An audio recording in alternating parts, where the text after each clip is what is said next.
No drugs in city અભિયાન અંતર્ગત Limbayat police station એનડીપીએસના ગુનામાં નશાકારક ગોળીઓ સપ્લાય કરનાર મેડિકલ એજન્સી ધારકને પકડી પાડતી સુરત શહેર લિંબાયત પોલીસ સુરતના લિંબાયત પોલીસ સ્ટેશનના police inspector Shri DD Chauhan સાહેબ નાઓની સૂચના અને માર્ગદર્શન હેઠળ તથા second police inspector Shri DB Chavda સાહેબ નાઓની દેખરેખ હેઠળ નાર્કોટિક્સ ડ્રગ્સ અંગેની બધીને સંપૂર્ણપણે નેસ્તનાબૂદ કરવા તથા એનડીપીએસના ગુનામાં નાસ્તફત આરોપીને પકડી પાડવા સારું અત્રેના પોલીસ સ્ટેશનના સર્વેલન્સ સ્ટાફના પોલીસ ઇન્સ્પેક્ટર કે એચ ચૌધરીનાઓ પોલીસ માણસોની અલગ અલગ ટીમો બનાવી પોલીસ સ્ટેશન વિસ્તારમાં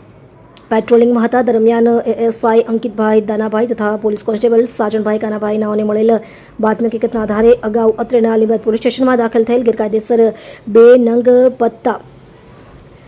એલ્પ્રાઝેપ 0.5 ટેબ્લેટ તથા જેનો બેચ નંબર બી નંબર 260233 નો છે. કુલ 20 નંગ ગોળીઓ હોય તથા 5 નંગ પત્તા